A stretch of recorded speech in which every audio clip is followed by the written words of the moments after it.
Not chasing my tail, that's for one. My days have been pretty steady the last couple of months. Rest, work out, work, eat, repeat.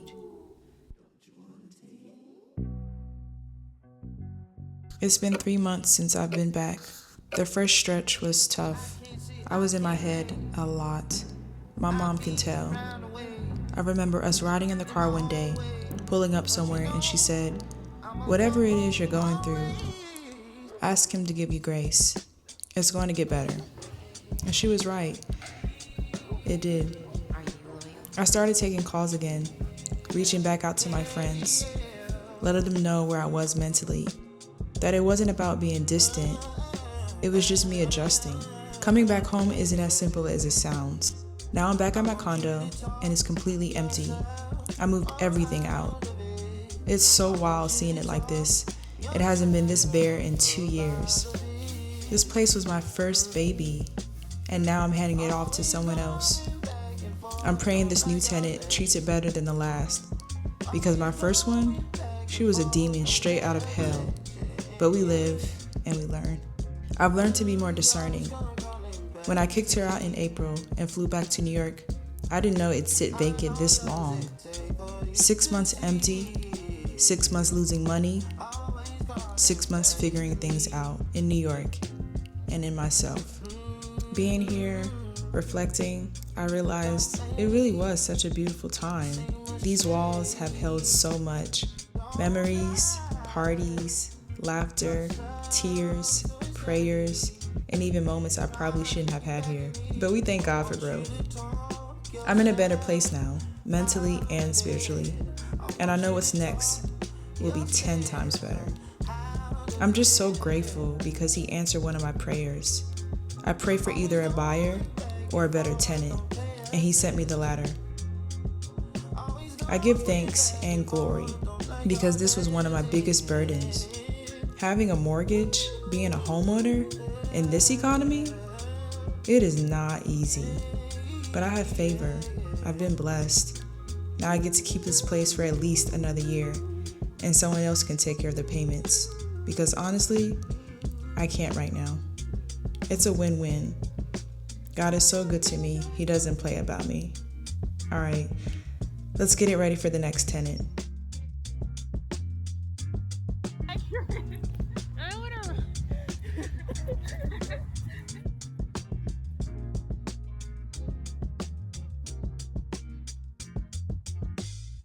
I finally stepped out, touched some grass.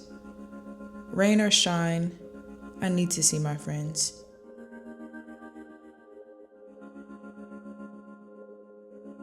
What's up?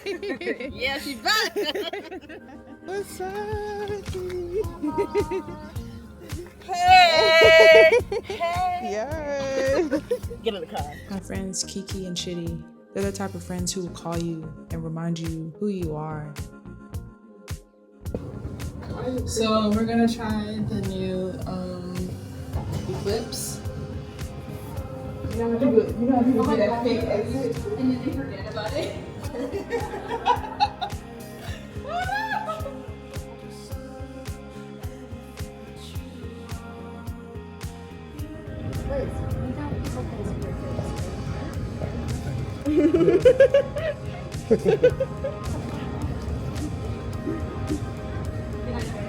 Good night.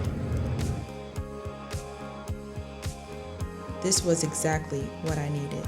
Some sun, some laughter, and some good company. It feels so good to be back. And I had to grab some pizza. But let's be real, nothing hits like New York flavor. There's something about that dough. Maybe it's because of New York water. I was tired of the hard labor life, but just because I stepped back from burnout doesn't mean your girl isn't working. In between resting and enjoying the slower, finer things, I've been working on music. Speaking of music, I got to work one music fest. Well, technically with Toyota, and they had this incredible singer. Y'all, that girl can sing.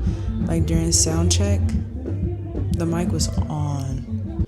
I was like, you got a new fan.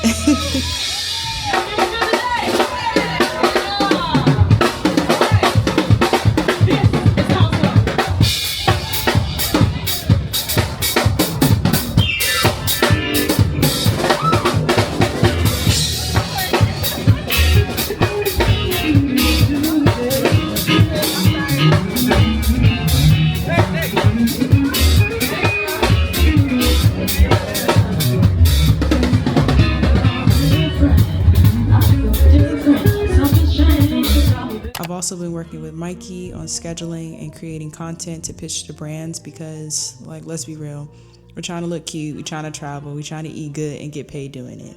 That's definitely on my prayer list now. And of course, I've been putting in work at the gym, body, mind, and spirit. Let's go. What's up, guys? Yeah, what's up, guys? What's up, guys? Day two of the Atlanta Art Fair. It's very, very dope. Got to see Isaac's work. I've known him. Well, I met him for the first time when I was like in my early 20s, like 20 years old. So it's probably been a decade of Isaac, and to see his work exhibited at this fair is pretty cool to see. Like, I was like, okay, I need to step it up. I need to bring it up a notch. But yeah, day two at the Atlanta Art Fair, and really, really nice work. People love to see people's outfits when they come to these type of events, because, you know, sometimes people from Atlanta can't really dress, but there's the few that can. All right, y'all, I'll catch you next time. Okay, so I was in the shower the other day, and like, God reminded me like how blessed I am. I don't know about y'all, but I be having like the best ideas in the shower. Like, that's when I have like a good song idea or like a really good visual. But this time, God was just reminding me, like, you really are blessed, bro. Like, not a lot of people have like somewhere to go. Not a lot of people can rely on their family. Not a lot of people can just like take a risk and be like, oh, if this doesn't work, I can do this. Or I can go back home, or my mom will help me, or my parents will help me, or my family will help me, or I have a place to stay as a backup. Like, not a lot of people can say that. And every time I had to come back, my mom said yes. Now, I'm not a mom, so I don't know, I can't fathom this unconditional love that she has. But she shows me unconditional love. Like, I can show my ass, which I have in the past, and she always said yes. She always said yes to coming back. I would be out here trying to make it work. She would kick me out, and I'll be out here for 2 years on my own. Or, you know, I couldn't afford my rent anymore when I was like 19, 20, 21. When I had my first apartment in Midtown, and I just couldn't afford it anymore because I was paying for school, and I just didn't want to work and go to school, and so I just couldn't afford my rent anymore. And I was like, look, I don't know if I'm gonna, you know, sign a new lease. Can I stay with you? And she was like, yes. But before that, you know, we weren't in good terms. I didn't speak to her for a while, and it's just every time I need somewhere to go, every time I need to come back home, she always said yes. And not everybody has that. Not everybody has a living mother. Not everybody has a good relationship with their mom. You know, let alone a mom that will just let them come back every time. And I do.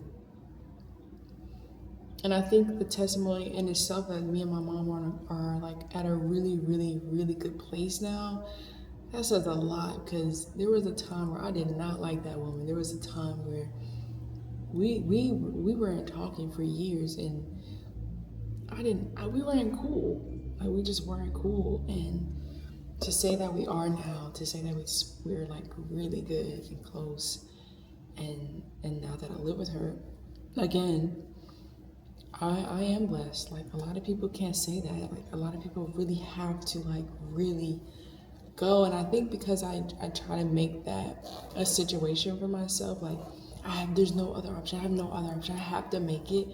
It's just a lot of unnecessary pressure, and I don't think it has to be like that.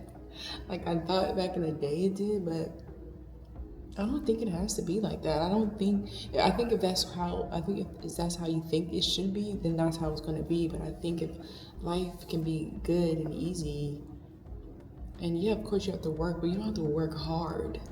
You don't have to be burnt out. I think working smart and wisely and being strategic and everything and having favor works out better. I think that works out better, and that's the way I'm trying to go. I'm trying to work smarter and not harder.